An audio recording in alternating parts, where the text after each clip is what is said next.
নমস্কার, 24 ঘন্টা আপনাদের স্বাগত। শুরু করছি নিউজ 24। ইফতিজারদের দৌড়াতে স্কুল ছাত্রীর মৃত্যু। মহিষাদলে ইফতিজারদের বেপরোয়া গাড়ির বলি 11-এর ছাত্রী, জখম আরো দুজন।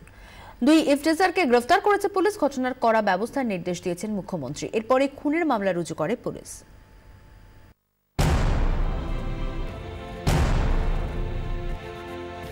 স্কুলে পুজোর ছুটি চলছে।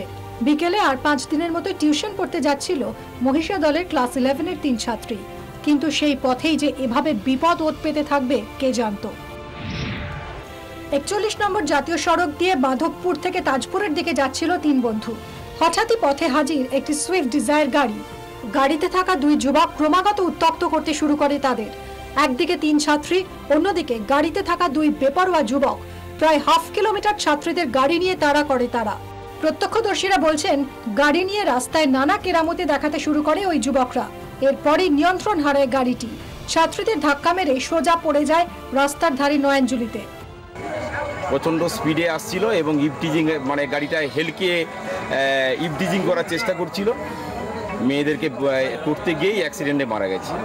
একজন মারা গেছে, একজনের 2টি পা ভেঙে গেছে, আর একজনের হাত ভেঙে গেছে। গাড়ি তাদেরকে দেখে এই গাড়িটা ইচ্ছা করে মানে উত্তপ্ত করছিল, এইভাবে গাড়ি তাদের ধাক্কা দিয়ে নিচে ফেলে দিচ্ছে। ঘটনাস্থলে মৃত্যু হয় এক ছাত্রীর, বাকিরাও গুরুতর জখম। স্থানীয় ক্লাবের সদস্যরা 2 ইফতিজারকে ধরে ফেলে। তাদের গ্রেফতার করেছে পুলিশ। ধৃতদের নাম সুব্রত মাইতি এবং দিব্যেন্দু দাস। এরা প্রত্যেকেই হলদিয়ার বাসিন্দা। এদের পরিবার পরিবহন ব্যবসার সঙ্গে যুক্ত। ধৃতদের কারোরই ড্রাইভিং লাইসেন্স নেই বলে জানতে পেরেছে পুলিশ। যদিও ইফটিজিং এর অভিযোগ মানছে না অভিযুক্তের পরিবার। গাড়িটা সম্পূর্ণ মিথ্যা, এগুলো ঠিক কথা নয়। গাড়ি গতিবেগে আসছে, গাড়ি তার কাজে আসছে, সেখান থেকে ইফটিজিং হবে কি করে হয়, ওটা সম্ভব নয়। বাকি 2 ছাত্রীকে গুরুতর আহত অবস্থায় হাসপাতালে ভর্তি করা হয়েছে। রাজ্য পুলিশের ডিজি সুরজিৎ কর পুরকায়স্থ জানিয়েছেন, এই ধরনের ঘটনা বরদাস্ত করা হবে না। তার নির্দেশে খুনের চেষ্টার মামলা রুজু হয়েছে। ঠিক কি হয়েছিল 41 নম্বর জাতীয় সড়কে জানতে ঘটনার পুনর্নির্মাণ করবে পুলিশ। দুর্ঘটনা বিশেষজ্ঞদেরও সাহায্য নেওয়া হবে। ব্যুরো রিপোর্ট, 24 ঘন্টা। আর 5টা দিনের মতোই পড়তে গিয়েছিল মেয়ে। তখন বাবা স্বপ্নেও ভাবেননি এমনটা হবে। এখন মেয়ে হাসপাতালের বিছানায়। বিচার চাইছেন মহিষাদলের আক্রান্ত ছাত্রীর বাবা। তার সঙ্গে কথা বললেন আমাদের প্রতিনিধি ঋত্বিক মণ্ডল।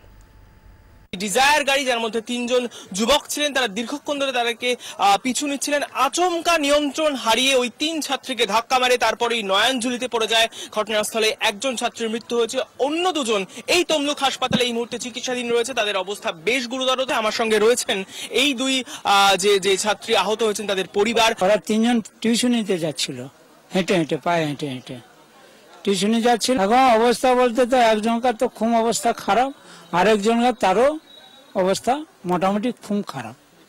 এই বিষয়ে তদন্ত হওয়া তো উচিত।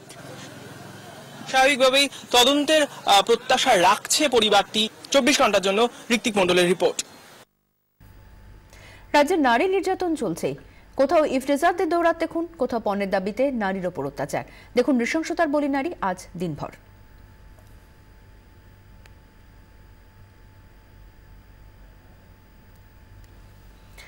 ডেঙ্গি রোগের তাণ্ডবে মরণাপন্ন 2 নার্স, গুরুতর আহত আরও একজন। ঘটনাটি ঘটেছে এক নার্সিংহোমে। বুধবার রাতে ওই নার্সিংহোমে ভর্তি হন বর্ধমানের মঙ্গলকোটের বাসিন্দা সুবীর সাহা। তাকে আইসিইউতে পাঠায় কর্তৃপক্ষ।